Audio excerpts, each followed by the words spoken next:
Hello साहेब, आता मीटिंगमध्ये आहेत. हो साहेब, तुमचं काम झालंय, तुमच्या फाईलवर जे साईन करायची बाकी आहे. जसा तुम्ही मला माझा हिस्सा म्हणजे माझं बक्षीस तुम्ही जसं माझं बक्षीस मला पाठवाल, तुमच्या फाईलचं काम झालं म्हणून समजा.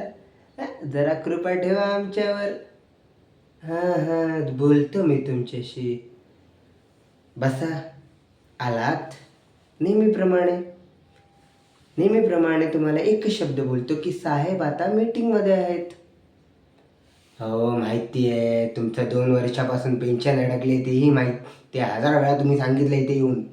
पण आत्ता फायनल तुम्हाला सांगतो की साहेब मीटिंगमध्ये आज तरी तुमचं काम होऊ शकत नाही. ठीक आहे, मान्य आहे. पण सरकारी काम आहे, सरकारी काम 12 महिने थांब. मान्य आहे तुम्हाला 2 वर्ष झाली आहे, पण काय करणार ना. हो, तुमच्या मुलीचं लग्न आहे हे अख्ख्या जगाला म्हणजे आपल्या अख्ख्या तालुक्याला माहिती आहे. बरं मी काय म्हणतो, तुम्ही एवढे संकटात जर असाल तर मी तुमची एक मदत करू शकतो. फक्त 40,000 रुपये मला समजलं की माहिती आहे, पण अहो पोरीच्या सुखासमोर 40,000 रुपये काय मोठी रक्कम नाही राव. हां, आता एकदा की तुम्ही मला 40,000 रुपये दिले की तुमची फाईल तिथे साहेबांच्या टेबलावर आणि त्यांचा साईन कसं. आणि पुढच्या दिवसापासून तुम्हाला पेन्शन सुरू, तुमची 2 वर्षाची अडकलेली पेन्शन पण तुम्हाला मिळणार. काय मग. हां, तर एक काम करा, तुमची फाईल आणि 40,000 रुपये घेऊन या संध्याकाळपर्यंत. मी काम करून देतो पटाक. समजलं काय. निघा आता. चला चला.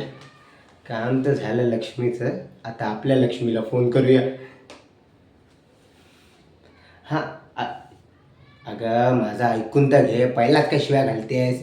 माहिती आहे बाबा, तुझ्या अंगठीचं काम झालंय. तेच बोलायला फोन केला, तुझ्या अंगठीचं काम झालंय. लक्ष्मी आत्ताच शिव्या लावून गेली आहे, तर सकाळी सोनाऱ्याकडे जाऊन तुला जी आवडलेली अंगठी आहे ती घेऊन येऊया. समजलं. हां. आणि बघ तुझा नवरा किती प्रेम करतो तुझ्यावर. जरा त्याचा पण बंदोबस्त म्हणजे जेवणाचा बंदोबस्त त्याच्या आवडीचा कर ना जरा. हां हां हां. चल येतो. हां, घरची लक्ष्मी सुखी. लक्ष्मीबाई, अशीच कृपा करा आमच्यावर.